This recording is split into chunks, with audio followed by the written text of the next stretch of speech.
Right on, writers, and welcome to the Books by Adrian author platform. This is Tuber Book Club, where we read, discuss, review books written by author tubers.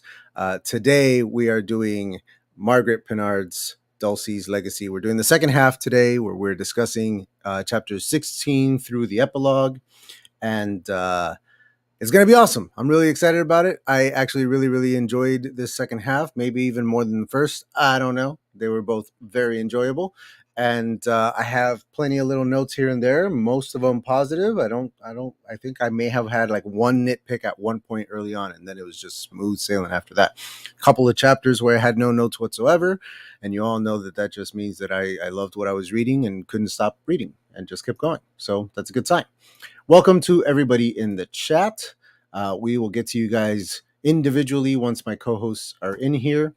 Let's get some housekeeping out of the way. All right. First, let's get those drums going again. I know they're not the right kind of drums. I looked up the correct drums on YouTube, and they are fantastic and usually incorporate a lot of chanting. But this was as close as I could get. Enjoy. All right. So, housekeeping. Yes. Death and Rebirth of Bella Erdman, currently available as an ebook, as a paperback, and as a free download if you sign up for the newsletter. The ebook and printed versions include 3 sample chapters from the upcoming novel.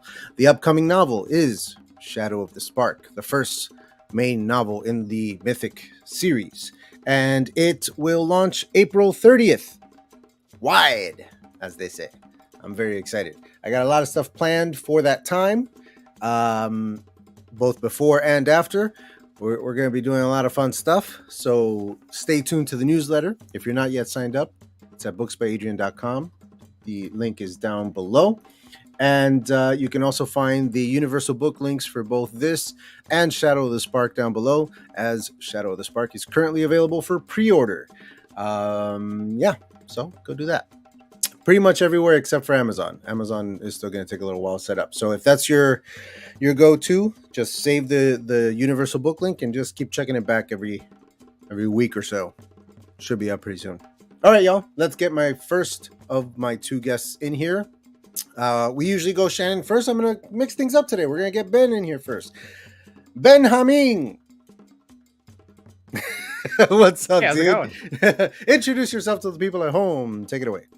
Yeah, I'm Ben. I'm writing to write. I give questionable writing advice through writing metaphors every Monday night at 7 p.m. Eastern Time.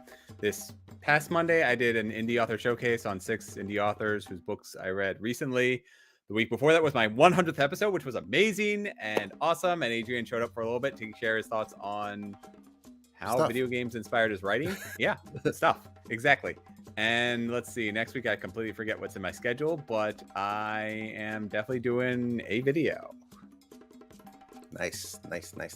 Okay. Next up, we have the lovely Shannon, also known as SD Houston. Shannon, welcome. Take it away. Hi. Hello, everyone. My name is Shannon. I have a YouTube channel here under SD Houston, which is also my author name for my fantasy. I have YA fantasy is published, currently writing romantic fantasy, hoping to get the first book published between, I think, July or August of this year is when it's going to be coming out.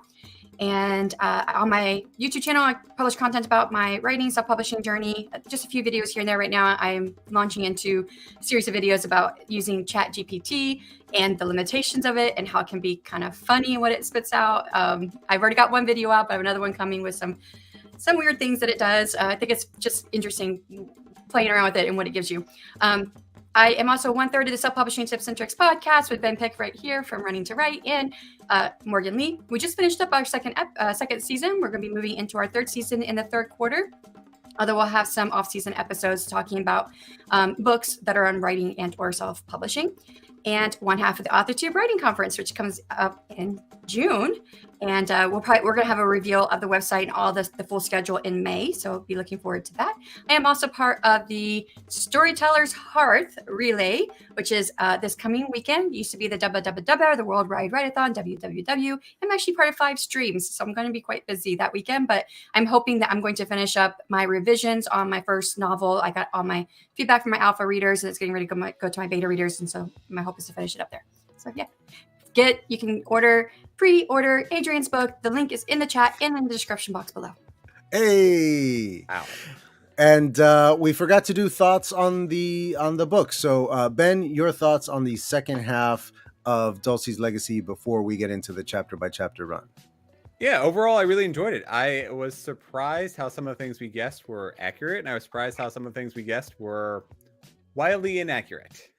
So that's a sign of a good author. You put enough breadcrumbs in there, and somebody's going to catch on to what you're saying. And other times, we're just going to get lost in the woods.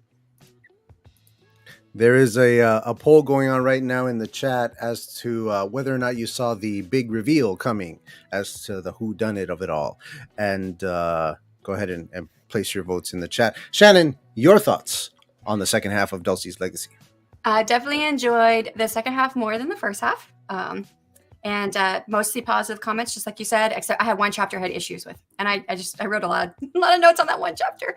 And I have to say that most of what I guessed was right for the book, even to one that is not even really, it's not even clear if what I guessed was true because it didn't even show one way or the other. Which we'll get to on that. But yeah, overall, I enjoyed it. Right on. Yeah, I think I know what you're referring to. We'll get into it for sure. Cool. Let's say hi to the chat. RC Scott was first through the door. He is working. Careful. This is how people get fired. Lauren. Yeah, I do want to point out that I'm going back to work after this is over. I'm going to be cutting this short. Yeah. So we're going to speed through the rest of this as quickly as possible. Lauren, hello. Welcome. Richard, hello. Welcome. Anybody else in there? Vixen of Fiction. Nia, hello. Welcome. I'm so glad to see you guys. He's actually okay. Just keep it on the DL, man. Headphones or something. Headphones. Okay, that's pretty much everybody. We're gonna get into the discussion as we go. Now, last thing I wanted to say before we get into it, I am always on the lookout for authors and author tubers who do something different with their channels, and I have been remiss in mentioning to my audience that the 2 people on this panel are 2 of those authors.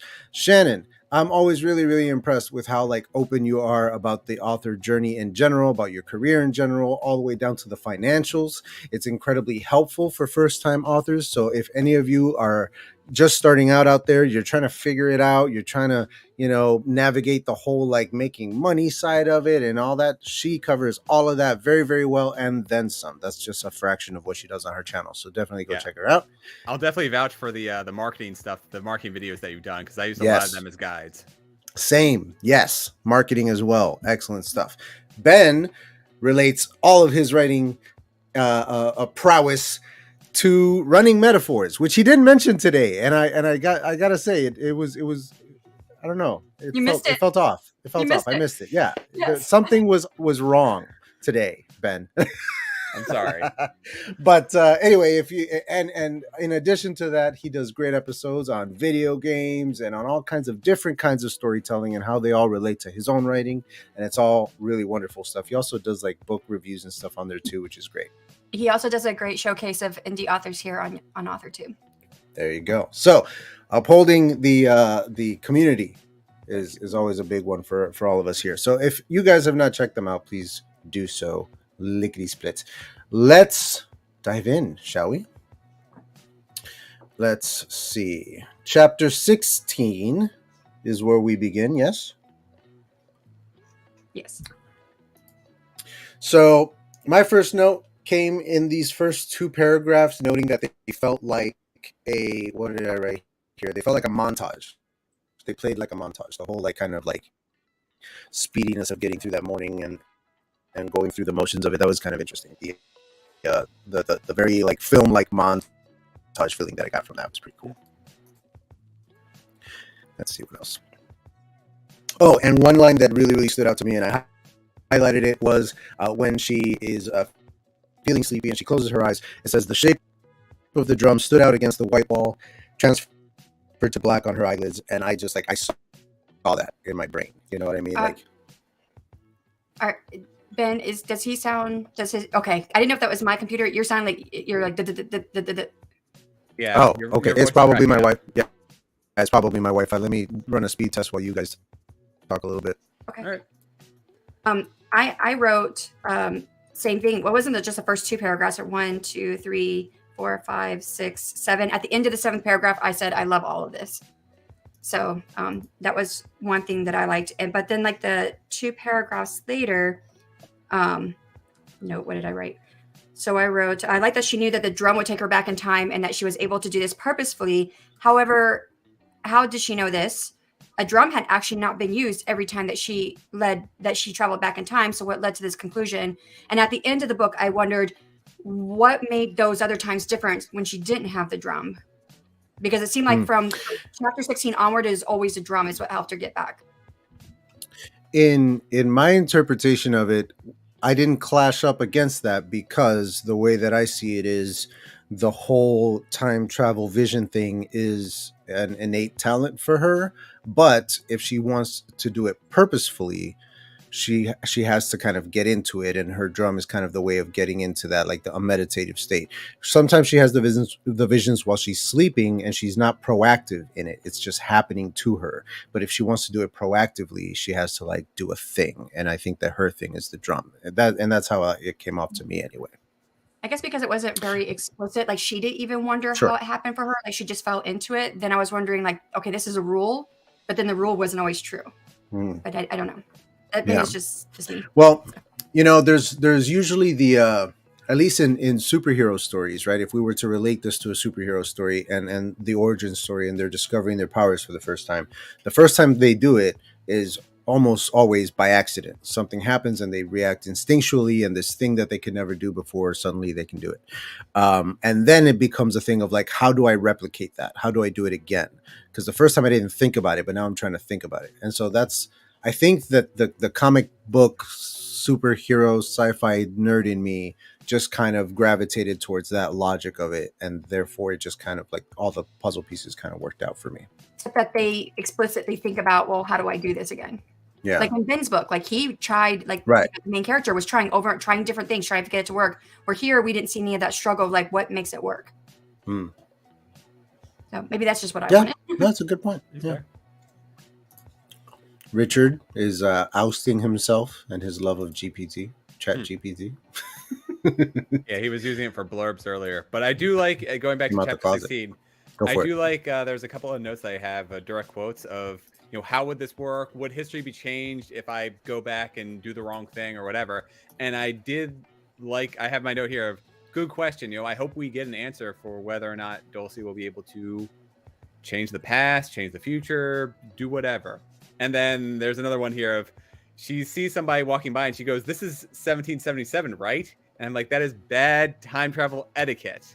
But it does make sense that you would have to clarify it from an author standpoint. It just felt weird to actually say, like, nobody walks around going, this is 2023, right? Unless it's January 3rd or something. I have to say that first quote that you said, that I didn't write anything, but I did remember thinking, oh, I like that she's thinking this because it was something I didn't think of. I thought that when she was going back to the past, that she was going to learn something to change however the future was, like in her present time, not the future from where she was at in the past. So something that she could take back to her present time to enact a change that would help everybody versus her changing the past. And when she put that in there, I was like, oh, that's an option. She's going to actually be able to change the past. But then I knew after it was said, I was like, oh, that's what's going to happen. She's going to change the past. So. Yeah. Well, time travel stories, that's usually the way they go. And she was also able to bring the piece of the past to the present, which is a good, up until this point, we didn't really get much actual physical evidence that what she's happening are more than visions. And here we actually do see that, yes, time travel is real. And yes, once she speaks to him, once she starts actually, conversing with him, it totally opens up the floodgates for sure. Richard, we'll talk about that later, buddy. Stop jumping the gun. I just gave a surprise. Oh, geez. Is Dulci her own grandmother now? I know. This is Futurama. Yeah, the Terminator franchise, right? John Connor sends his mom or his dad back to impregnate his mom. Gotta love time travel. Gotta love it. Okay. Is the time machine a stainless steel horse and cart? What else did I have noted for chapter 16? A little later, let me see here. Here it is. He lowered the lamp, giving both of them a queer, lit from below, ghost story look. I noted that line as feeling off, like a placeholder that somehow like slipped through editing, because she's describing the look rather than like showing us the look. If that makes any sense. You're just going to again. Yeah. Well, Oh, did you guys get the gist of it? yeah. Is it because I'm I backing up too far? Is it because I'm backing up too It far? might No. just be an electrical thing, hopefully, or like a connection issue. Well, I don't want that. I do not want. Richard says Adrian has turned robotic. Yeah, you do sound a bit robotic. Adrian is in fact being replaced by ChatGPT. Yes, he's an AI. Exterminate. He's the first AI model. Exterminate. Oh, jeez.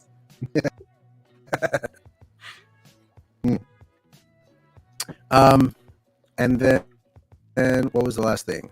Oh, towards the end of this chapter, one hand on the ground, one hand clutching a very moldy, cobwebby splinter of dead wood, attached to several decaying scraps of vellum.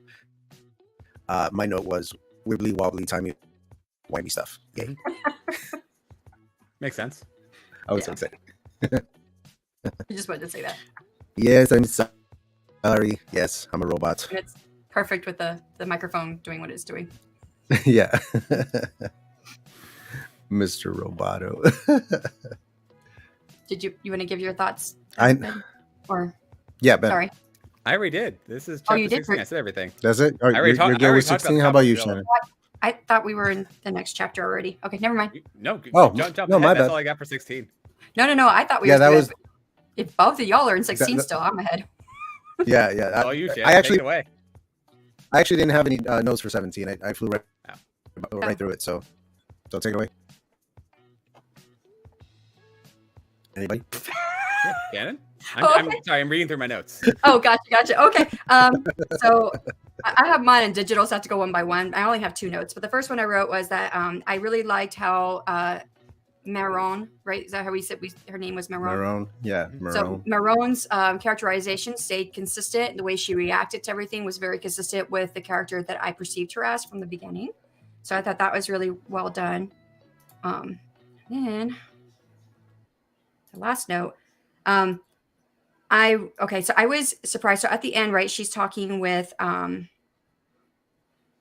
what's his name? Finn. So she's talking with Finn. He sent her a text message. And I wrote the note that surprised by his response after the last date because, he was not very nice about everything, but it does fall in line with my predictions for where the story is going to go.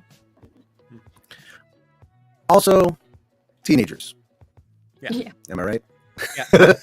I actually have a note about that where it seemed like Dulci wanted her parents to care both more and less at the same time. And she's trying to get the advantages of both situations. But like you said, that perfectly fits well with a teenager. Like she wanted them to care, but in the right way, and to also be supportive without really being too overbearing.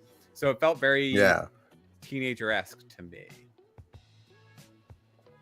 I don't know. Yeah, for sure. And also, there were comments about how there's a storm front coming later that day, and I'm like, oh, sounds like something's about to go down. Huge metaphor. Like there's the storm. It's going to throw everyone together, and then once they're in a specific place, they won't be able to leave because the storm's so bad. But that didn't actually end up happening. So a little skip ahead, but the storm sort of just passes without too much of experience. Well, other than that, I was curious about the school, instead of going outside and doing PE, they were stuck inside the school. That was about it. Yeah, it ruined PE class. That's pretty much it. Interesting. All right. Anything else for 17? All right. In 18, the French starts creeping in. It gets more and more prominent as we go forward.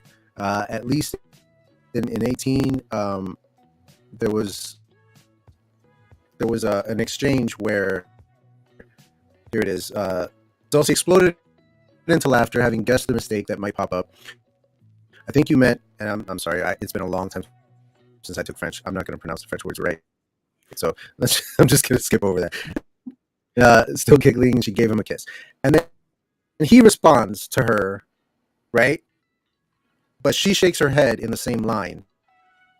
And he continues speaking, and then she responds to him a lot more than that. Okay. So anyway, I just got confused in this section where the dialogue was going back and forth. I could have used a dialogue tag at some point in here. I know when she was speaking, and I think I know when he was speaking, but then the tag is hers.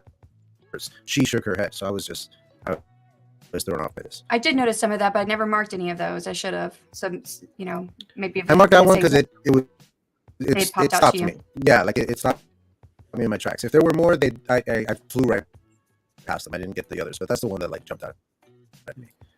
And then I have a bunch of other notes for 18. One is, whoops, I just clicked something I didn't want to click. There we go. Okay.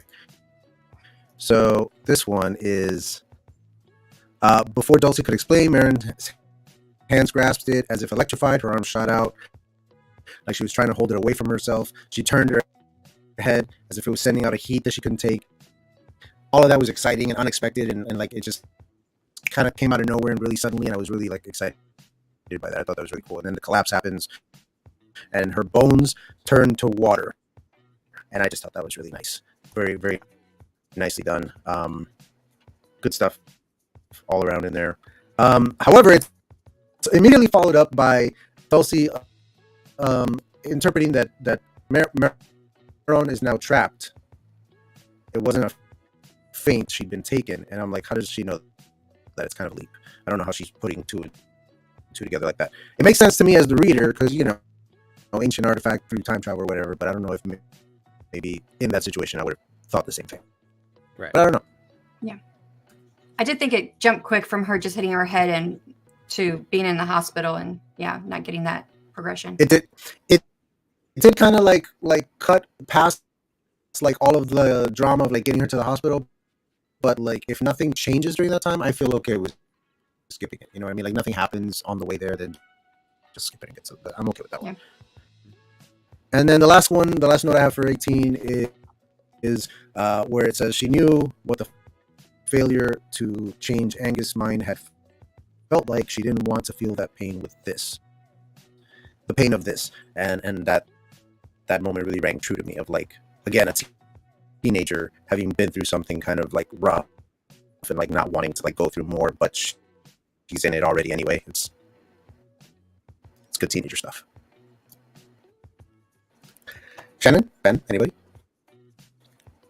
Ben, you want to go first? Oh, doesn't matter. Go for it. I didn't have anything negative. I had a couple things that. So the first one is when Dulci and Finn are making out, and she was like, "You look so weird. You sleepy or drunk, like people on TV anyway." And he was like, "What? Just turned on." And and in her head, she's like, "So that's what it looked like. Ugh, weird." I'm like, I don't think I ever had that reaction. That I don't know. And I'm like, this is a weird reaction, but okay. It makes what? When I was a teenager with my first girlfriend, she said the exact same thing to me. She's like, "Why do you look like that when we make out?" And I'm like, "What?" And she's like, "You look like you're drunk or high or something." And I wasn't a smoker back then, so I was like, "Nah, man. Like I'm just into it." Like, she's like, "Well, you look like you're drunk." And I'm like, "Okay, I don't do it on purpose. I'm sorry." Oh, that's so weird. I guess maybe because I read romance novels before I ever did anything that I knew. I don't know. Yeah, maybe. Like you think maybe it's as a teenager you think you're supposed to look like really intense and like you get your eyes all droopy, like And then I thought there was a funny part in the whole book where they're talking about advanced algebra and stuff. And again, we're in Dulci's mind, which is no nice sine or cosine waves. Math joke. And I laughed over that. So math joke. Yeah, I wrote that one down too as great verbiage. Yeah. So that's all I got for this chapter. Yep. Yeah, so I really did like the no nice sine or cosine waves. I had that down as a direct quote. I have another direct quote for great verbiage of Dulci felt the sensations of the past come back to press against her, the fog, the howling chill wind, but clung tightly to her cloud of numbness. So I thought that was really, really well written. I also thought that we got a moment to see how others saw Dulci while she time travels, and it apparently just seems like she faints. So I said that was interesting. This confirmation that her body stays and her mind travels. We hadn't gotten another person's POV about what happens in the present when she goes back in time travel. Like, she doesn't disappear. She basically just faints, which is really cool. Yeah. Yeah. Yeah. Which also means that her like she's like projecting a version of herself as well, like through her own mind into the past, because she's interacting with characters back there. So yep. Yeah, I mean, she was able to pull down the sign or whatever. Yeah. And then my last thing is knocking the head on the desk. I'm like, oof, that's a concussion. Yeah. Yeah, and how quickly it happened too. Like, I know that it's in prose, but how quickly it happens, it reminded me. I don't know if either of you guys watch Better Call Saul, but there's a scene exactly like that where somebody has like almost a stroke. They have like a real like crazy like scenario happen, and they faint, and their head just hits that desk and bounces off, and you're just like you feel it, you know. It's like, oh, that was bad. Like, before anybody explains whether or not it's bad, you already know that was bad. All right. Chapter 19. My only note for chapter 19 is at the very end, and it says, every chapter is my new favorite. The timey-wimey drum is so fun. Blowing up at Finn was crazy layered. And I love this. I was into this chapter. Yeah, good chapter. Yeah. Go ahead. The only note I had was when she said she's remembering everything that's happened in the living room sofa, where she's seen Finn on their first date, sitting with her mother, the edge of her desk, the last time she heard Marone speak. So that line, the last time she heard Marone speak, to me, and this could be just nitpicky, it sounds like she's saying it like she knows her friend isn't coming back, but I feel it's like fatalistic for teenagers who often feel like invincible. Mm-hmm. So that was my only note. But otherwise, I like the chapter. Yeah, I really like the chapter too. There were a couple of things I have written down. So it's, and Dulci, how did she feel, hungry and cold? And I was like, I like this. We get drama from everyone's point. We get a lot of drama coming from everyone else's point of view. But for Dulci, her problems are basically just simple. You know, I'm hungry, I'm cold. That's it. You know, everyone else is like, time travel this, and what am I doing with Finn, and this, that, and the other. But she has very, very simple issues for the moment. It's also very true for like somebody in shock or somebody like going through it right now. It's like you wouldn't even be thinking about the fact that your friend is going through a thing or whatever. You probably can only think of something as simple as I'm hungry and I'm cold. You know? Yeah. Very, very true to life. I like it. Yeah.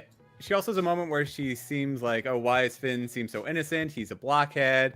And I mean, I'm kind of on Finn's side of this. Like, Dulci seems to be the one lacking empathy. She's the one who's so focused on her goals that she can't see outside herself. And again, that's you know, perfectly fine for her as the narrator. She's, you know, a person. She's got her flaws.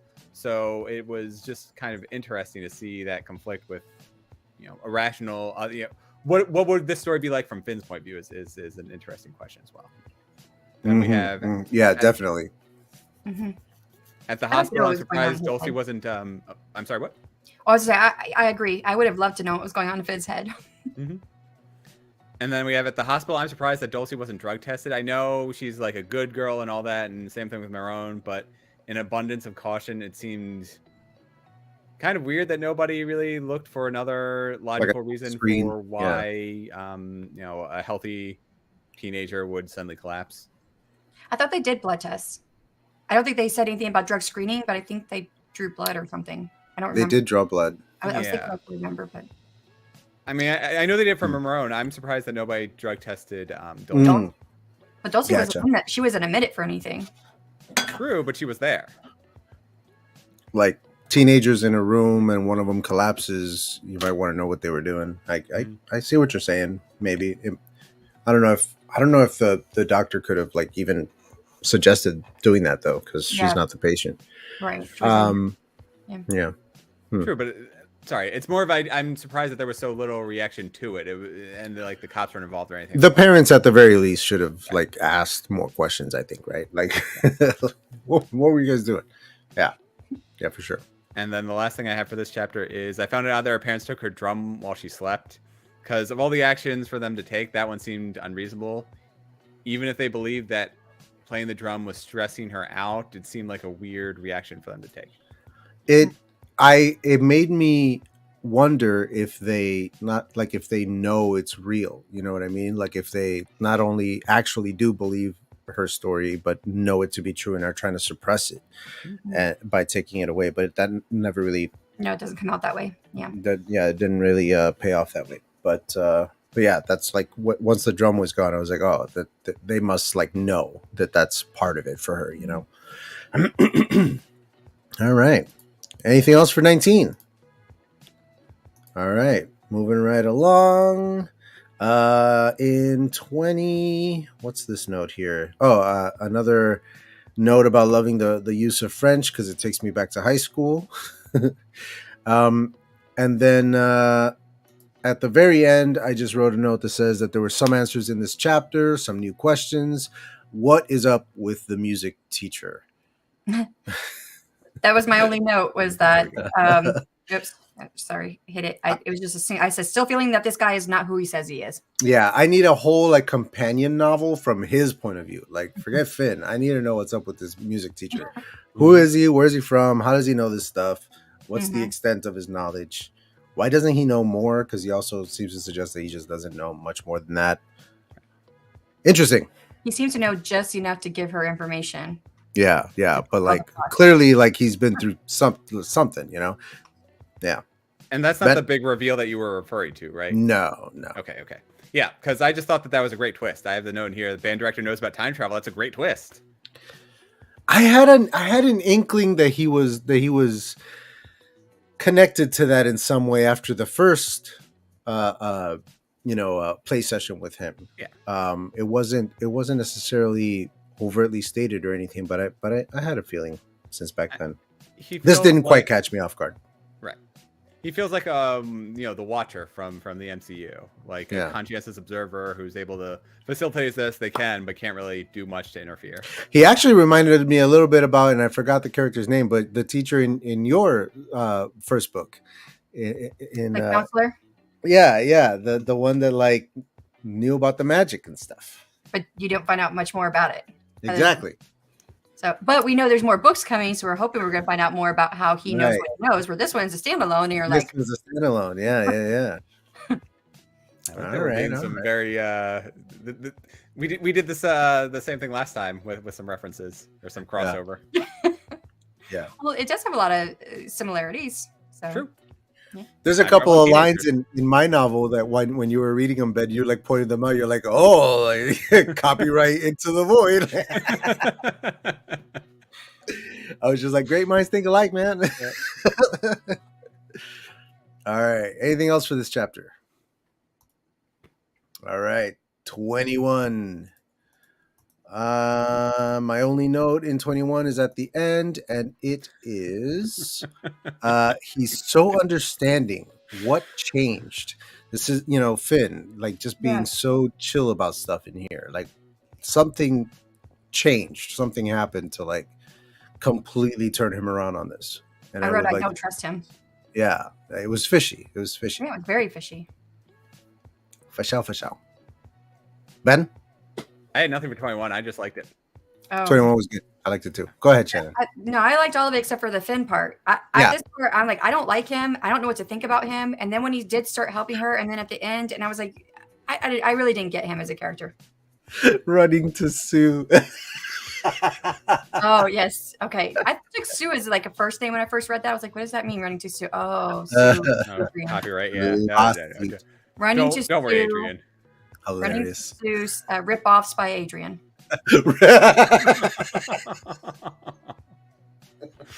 Uh-oh, she's coming for you, Richard. Oh, no. Yeah, she's going to take your crown, Richard. All right. So that's it for 21? Yeah. 22. I didn't have it. Sorry, I just want to say I didn't have as much of a problem with Finn acting out. I thought that felt very, natural for a little bit of flip-flop between teenagers. Yeah, emotional seesaws is what they are. Right. 22. She left him at school with a promise to talk again soon and boarded the bus for home. I wanted more about his reaction. This is where she tells him everything, supposedly from beginning to end, everything that has happened. I wanted to know what he really, really thought, and it was kind of brushed off as he was quiet and left. And we'll talk more later. And I was like, no, this is where the juice is. Give me the juice. Well, that led into me still thinking, I don't trust him. There's something else going on here. Again, yeah, fishy. Yeah. Yeah. But I would say oh, go ahead, Ben. No, it's all you. Finish your thought. Go ahead. You guys are both I have like one sentence comments here, and they're Go for it. Go for it, Ben. From here on out. So I have, Finn busy, Marone in the hospital feels like a bad idea, especially with Jesse asking Dulci to stay away from Finn. And also the last time Dulci saw Jesse, he all but threatened to hurt Finn. So putting Finn in contact with Jesse's sister seems like, this seems like the actual storm that was kind of metaphorically. This seems like the metaphorical storm that was actually coming in a couple chapters ago. So I didn't quite feel that with knowing he was going to go visit Marone, but I was like, but they did make plans to also go see Jesse, although they didn't do it in this chapter, and that's where I thought it was going to hit. But because of my own prediction of what I thought actually happened, I felt like this has to happen. This is needed. This is the only way they're going to find out the truth about what actually happened. All I would say in this one, I've liked Dulci as a character for most of the book, but there was one section here where I was like, what? I just wrote Misery Loves Company and question mark because she was remembering how Finn had described his dad's problems on the first day, so he's dealing with his own stuff now. She thought, good, I'm not the only one. And I'm like, Misery Loves Company? You like, not instead of like feeling empathy for him, she's like, good, it's happening to him too. I don't know. Yes, kind of douchey, but also very teenager, right? Because you're right. Misery does love company, especially when you're a teenager. I'll never forget watching these two kids at a church I was visiting. They were sisters, and one of them accidentally broke their own toy and started crying. And the dad comes to try to calm her down. And she says that she wanted him to break her sister's toy to make it fair. And I'm just standing there like, oh no, what are you going to do, Dad? So what did he do? He did not break her sister's toy. He explained why that's not okay. I don't know if she bought it, but that's all he could do. Yeah, so hilarious. Kids are like that. At the end of the chapter, I wrote the note I wanted more from this chapter, especially visiting Marone. I wanted more out of that interaction. But on the other hand, these chapters from here on out are very, very quick, and a lot of stuff kind of happens. And so it wasn't long before I got what I wanted. So not really a complaint so much. Any other notes for this chapter? All right, 23. I had no notes for 23. Anybody else? Nope, no notes. 23 was an awesome chapter, right where it needs to be. Perfect freaking chapter. Yep. Well done, Margaret. Holy crap, no notes. All right, chapter 24. This is chapter I had problems with. Oh, here we go. We're going to get into the good stuff. All right, 24. Let me knock out the ones that I had then. Knelt in the snow, heaving great breaths of air, still clutching a quilt. Jarring POV shifts. It was switching from one character to another without any kind of break in the scene. We were switching from one head to another. No. Bad. Stop it. Why was everyone and their mother up and about tonight? That made me laugh. I literally laughed out loud at that because I say that all the time. Everybody and their mother. And this is where the big reveal happens at the end. This is the big reveal that I was talking about. Who actually done it? And I wrote a note that said I knew it, even though that's not true. Ben, why don't you knock out yours? Because I have a feeling that Shannon's gonna go nuts. Yeah. No. You've already kind of covered everything I said. I was gonna say. Oh, okay, good. Well, you can reiterate. It's fine. Ben?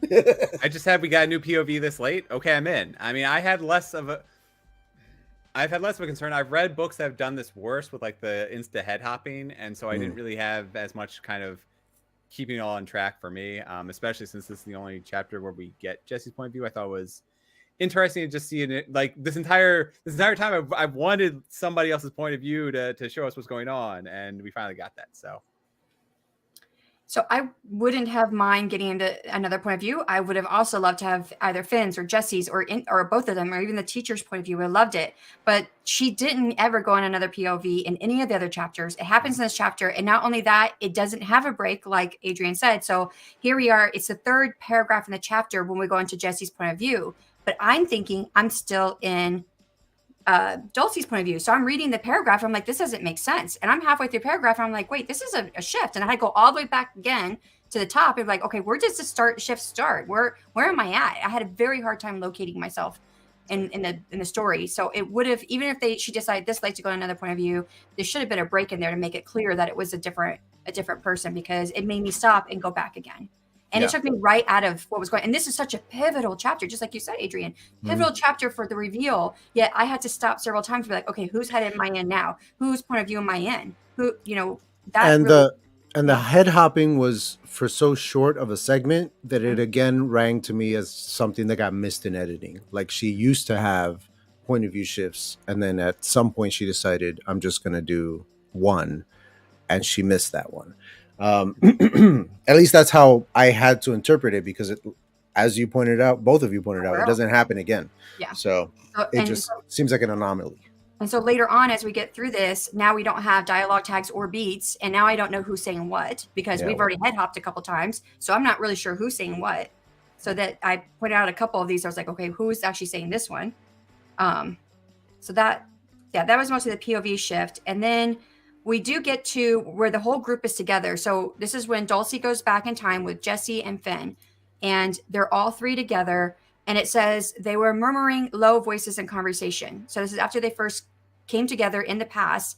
And I'm like, what were they saying? This is the first time they're in the past. This is like a phenomenal moment. What are they saying? I don't want just low voices in conversation. What was the actual conversation? So I was missing that. Yeah, those are my thoughts. She was withholding. She was teasing. She was withholding. We still don't know what was being said. What was so important that needed to be said while they're in the past? I would think that everything they were saying would be important at this point in the story. True. Indeed. And I have a note about that much later. So yeah, it's unfortunate because it came after such a great chapter that one like just kind of fumbles it a little bit. Yeah. It's too bad. And yet the reveals are interesting. Like I'm into it. It was just an execution problem, All right. 25? All right, 25. The opening line. Kids, language. Like, what's that? That's my only note for the whole chapter. Yeah, I really like this chapter too. I have 2013, so we finally get a specific year for when the story takes place. Ah, yes, that's right. I also saw that too. Go ahead. I feel that there were enough clues laid that I had already kind of guessed. It was like 2010. Yeah. So I liked that we finally got the year. I made a note of that. I was like, oh, great, we got a year, and it has been confirmed that what I thought it was indeed correct.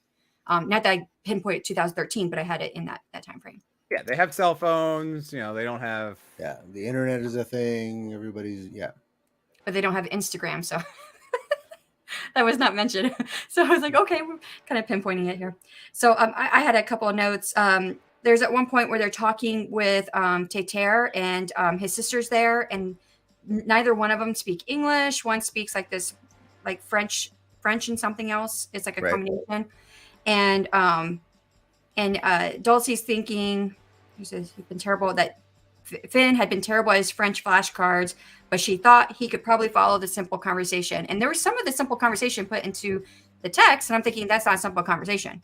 So I'm like, simple? I was like, this is not too simple to me. So even if he, I have a basic grasp of French, and I didn't understand all the words, but that's probably nitpicky. And then it ends with Jesse kissing her and she kissing him back, or at least responding. I'm like, what? This came out of left field. I don't remember any point that showed that Dulci was into Jesse in any way. I felt there was some tension before. And I felt a little too. He was kind of. Maybe I missed it.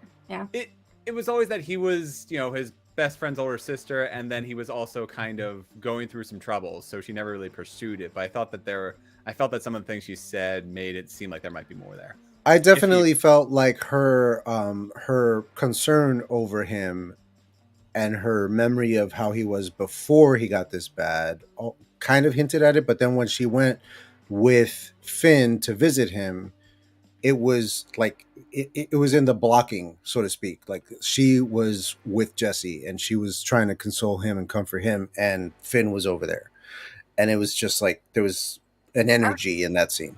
Yeah, I always took that as her concern for him because he was the brother of her best friend, not that she was interested. You know, so maybe something that might have helped in this situation would have been like maybe her thoughts going to, oh wow, this is something that she had thought about, or this is something that she never thought would happen, but she was happy it did, or what, I don't know, some maybe some more internal thoughts or something. Because when it happened, I was like totally out of left field for me because I didn't pick up those clues. Well, so it's also, we know that this is a romance story, and like her with Finn, it never really worked. I didn't either, but kind of a romance story to me. I thought it was pitched as a romance story. I thought it was pitched as a historical or YA historical novel or something along those lines. Then disregard what I said. I was just going to say that like I felt these romantic beats, and I never felt that. You were picking it up. You were picking up what they were putting down. Yeah, I got you. So there had to be someone else to be the romantic relationship. And I was gonna say, you know, in a true romance story, then you don't kiss more than one person. You just don't do that in a true romance story. You just really? It's part of the rules. Not if it's a romance subplot, it's okay. But you know, if you're saying, hey, this is a romance, people are gonna be expecting that the two people mostly are gonna be together. But not always true. But there's expectations there. Now I have to write a romance where that is not the case. And you won't be able to market it as a romance. And Challenge not have accepted. People like down you for like write bad reviews. Spoiler alert! I've already done it. It's already done. but are you marketing Mythic as as a romance? No. Yeah, so you're fine then. It's just a subplot. As long as it's a subplot, it's okay. It's not the main thing. Yeah. Cool. Okay. Anything else for this chapter? I didn't have any chapters for 26. You didn't have any chapters for 26? Any notes for chapter 26? You hopped on that fast. I thought it was weird that there was hiccuping with emotion. That's an expression I haven't really heard before. I mean, I know people who get the hiccups when they become emotional, so that rang very true to me. I had never seen hiccups portrayed in prose before, so I was like, I liked it. I thought that was cool. Well, and it was portrayed before this too. When Dulci was telling Finn about everything, finally, she was like telling him hiccuping. I thought that was a bit distracting in the text, but it's just a way of writing. So I was like, it's okay. Yeah, I mean, I know like crying so hard that you hiccup, but I just never heard of hiccuping with emotions. I don't know, just my 2 cents. Again, like I said, most of my lines out here are going to be sarcastic to the way out. I really like the chapter, so. Yeah. Wow, Shannon, brutal fatality. Oh. For what? for like catching me so fast. Oh. I only do it because I feel so comfortable being here. Of course, as you should. I want that. All right, 27. I left no notes again. 27. I have a note where it says, what would the records show now? What would Joan think had happened now? Who kept their memories and who started over when history changed? Who decided? And my note was all questions that I am asking right now. All valid questions. Yeah, that's my all valid questions. Yeah. Do not get the answers to. No, I also have the epilogue kind of touches on it a little bit, but yeah, and enough where you can then extrapolate further if you want to. I didn't have a problem with not having the answers to those questions. I'm glad that the characters are asking them. You know what I mean? Like that's what matters to me, is that the character in the story is actually asking the questions that I am also asking. I'm like, cool. Even if we don't get the answers, it at least rings true to character. But the one about the who kept their memories, I did really want that, at least in reference to Finn, because of the fact that he didn't seem to remember anything. And I would have liked that explanation or thought. Mm-hmm. So, just to kind of wrap up that, why he didn't remember everything, but the other two did. Makes sense. I also like the moment of Dulci thinking about getting better with her time travel abilities, and my note is interesting. I see some serious potential here. I was thinking that too. Yeah, like where's the rest of the series, future, Margaret? The future band director. Yep, the band director. Yep. Interesting. 28. Unless anybody, no, good. All right, 28. My only note was, in regards to Jesse's El Camino, this proves that dudes with cool cars get all the chicks. That's it. I like that she noted that had only been 4 weeks. So this whole book covered 4 weeks, and it just felt like such a lot longer than that. I'm glad we got that time distinction as well. I didn't feel like it felt longer than that. If anything, I felt like it moved so quickly that I was happy for the clarification that it took 4 weeks, because I would have assumed it took less time. So that, at least the length of time being longer than what I expected, makes things like the back and forth between Finn and Jesse, it gels a little better with a teenage, hormonal romance case. Ben, any thoughts on 29?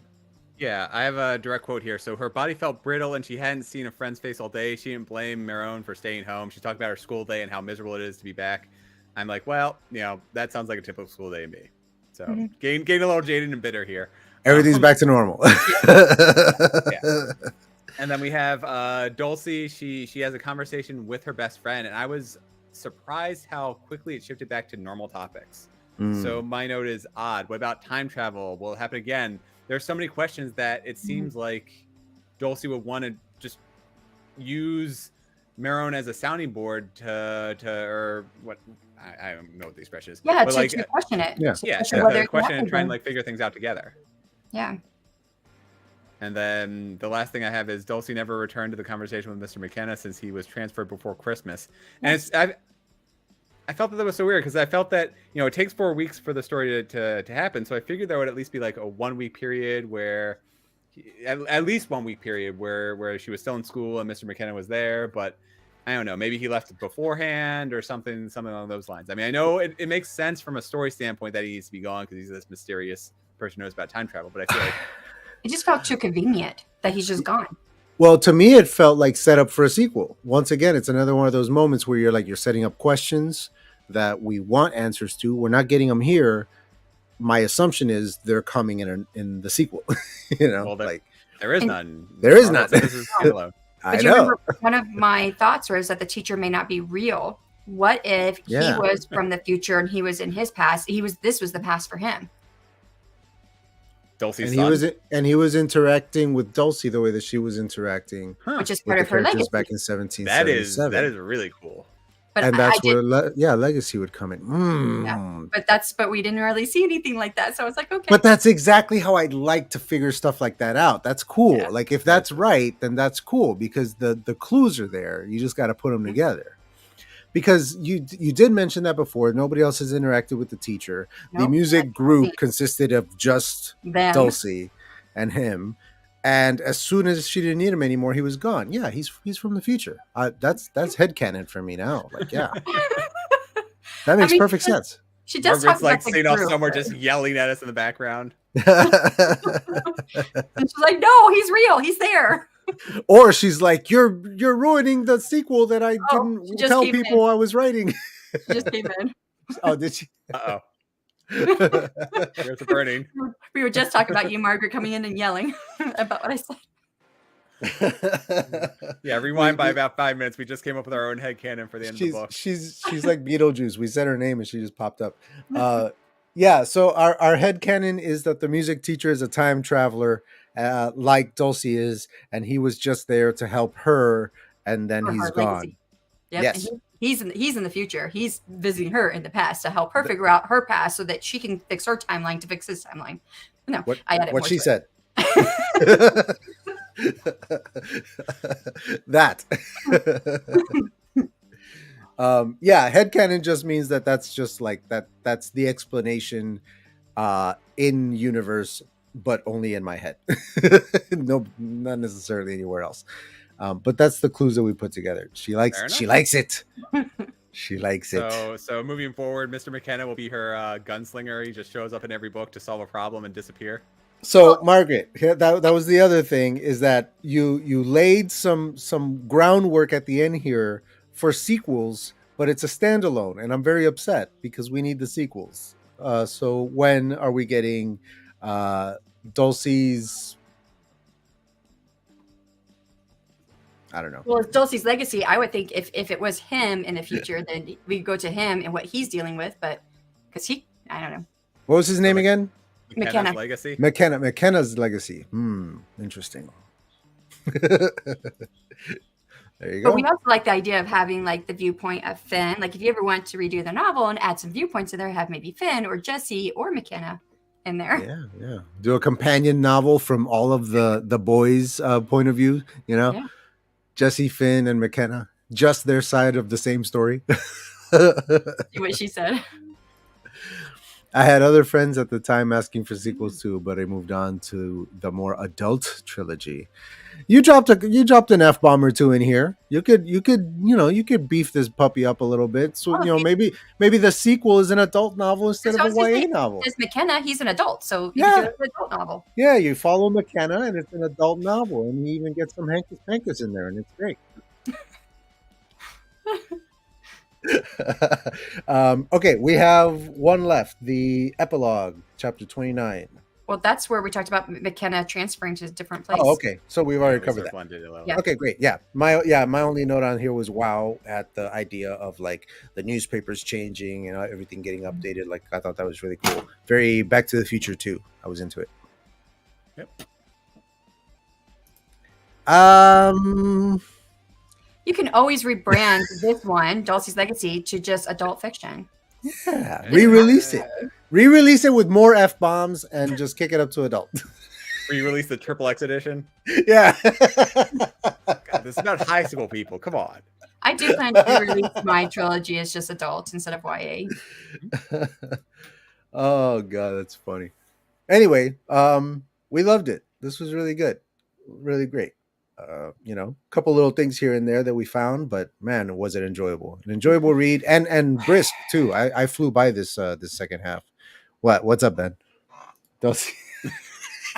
Oh no. Wait, that's XXXY, so is that like a girl, a boy? No, yeah, it's triple X is yeah, but the Y afterwards is gender bending. Yep. So yeah, Richard, get out. And that was great. We loved it. Any other thoughts on the book as a whole? Nothing. Great job. Yeah. All right. Wait, what did you say? Do Dulci's college years with a new adult sequel? There you go.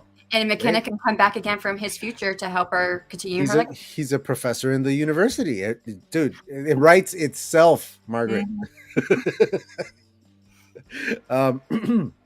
Okay, my next order of business typically would be the nominations that we would then vote on and decide on our next book next time we convene. However, we are taking April off. Miss Shannon has some prior engagements that she wants to focus on, so we're going to give her April to do that. We're going to be back in May, and because we're coming back in May, my book will be out, so I won't be in here, and y'all will be doing my book.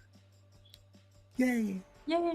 I'm just gonna pull an executive decision, and it's unanimous. We all voted. I'm the one who suggested it. So you did suggest it. I wanted to take the rap for it. Oh, you wanted the rap. You wanted the blame. Okay. Yeah, I wanted the blame because we're not doing the poll. But fair enough. You ousted yourself. It was Shannon's idea. Send your hate mail to Shannon instead. Get Adrian's debut novel. The Universal Book link is down below. You can pre-order it there. And I'm thinking that we should probably do it the second week of May, giving people time to get it and read it. Yeah, because it comes out April 30th, and that whole first week it's going to be on sale. It's going to be $4.99 that whole first week.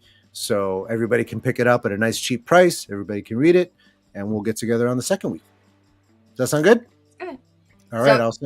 We definitely I'll want some more organize it. people who want to join us, so it's not just me Yes. and Ben. I'm gonna reach out to Barrett. I know he's been very busy, but I know that he might want to join in on this particular one. So I'll reach out to him. And Kent Sean is another one that he's been coming back into the circle, and I he might be around for that as well. He might want to do it. So Okay, cool. also it's a long book. Yeah. It may be 3 episodes of discussion, right? Yeah. Because it's It says 140 some thousand words.